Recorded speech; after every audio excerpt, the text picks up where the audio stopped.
My name's Duddy, so I do builds and stuff. Today, I ain't got a build. I just want to go over some of the builds that I've done over the last couple of seasons and some of the changes that Bungie brought in at the beginning of the season, especially, well, to be honest, it's all going to be based around these orb changes that they made, how we create orbs. At the beginning of the season, heavy-handed, firepower and Reaper mods in particular, they all got added with a 10-second cooldown for generating orbs of power.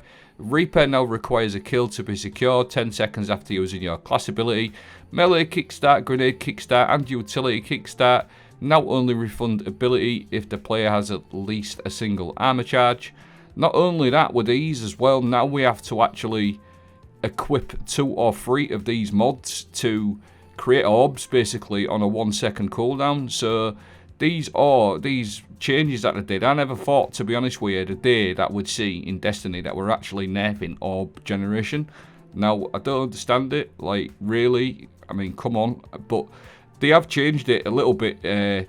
You'll see here in one of the most recent updates on the 12th of December, they did change them a little bit, but it's still not very good in my opinion. Some of the armor mods that we just talked about, Reaper, Bomber and heavy-handed, equipping multiple copies of these armor mods.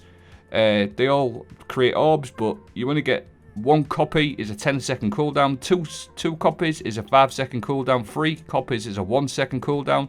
Which, if you think about it, if you think of builds like Ophidia spathe, I've done one of these recently where this actually got buffed at the beginning of the season, where your knives now periodically grant a stacking bonus damage to your knife. So we're talking about an exotic that is built around getting knife kills. So having to equip 3 of these melee mods just to get an orb every second feels really, really harsh in my opinion, especially on an exotic like Ophidia spathe. It looks all good here, but I'm actually running 3 of these heavy-handed mods. I'm creating plenty of orbs, but yet I'm having to run 3 heavy-handed mods, which is 9 energy, by the way, so it's a big sacrifice. I think it's harsh, really, really, really harsh, and like I said, the build does look good in here, and it is a good build, but just having to sacrifice 9 energy and really spec into that just to create orbs on an exotic that is based around getting melee kills feels really, really harsh. Of course, we've got other examples in the game. We've got absolutely loads. I'm going to try and go over most of them, but I'll probably miss some. But if we're talking about grenades as well, not just melees, we're talking about Starfire Protocol, for example. It's another chess piece on the wall that gives you 2 fusion grenades, and it's a exotic that urges you to build into grenade recharge rate, much like the Ophidia spathe with melees. But again, it's a similar situation. I know, for example, Starfire Protocol isn't all based around getting kills with your grenade, but this is just an example. So having to run, again, 3 firepower mods to reduce that cooldown, so we can create an orb every second versus every 10 seconds just by running 1. Again, it just feels sort of bad, and I do think these exotics that give us 2 melee charges, 2 dodges, 2 grenades should, in my opinion, be exempt from these changes, because they are exotics that do urge you and require you to build into them specific abilities. 6 Coyote is another example, gain a 2nd dodge charge.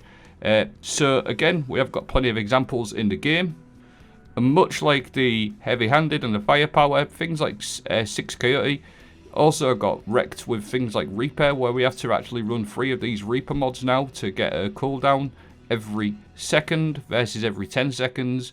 So again, it's just another example of an exotic that requires you to actually build in to a specific ability that got nerfed. So again, let's just make these exempt in my opinion, and I'm also down for other ideas as well. Caliban's Hand, these are just more examples. Knife kills, Wormgod Caress, melee kills, all in my opinion should get exempt. Things like Second Chance as well. So all these orb changes really have a big knock-on effect on some of these builds. For example, even Armamentarium on a Titan. Like I said, I won't go over every single exotic, but I just think the 9 energy required to build into these things, especially on exotics that give you and urge you to build into certain abilities, really needs to be looked at. And again, I just want to finish off by saying I never thought in Destiny I'd see the day where we actually nerf orb cooldowns, in my opinion. Nerfing the Traveller's Light. I hope they know what they're doing. Thanks for watching. Let me know what you think. Thanks for watching. Have a great day.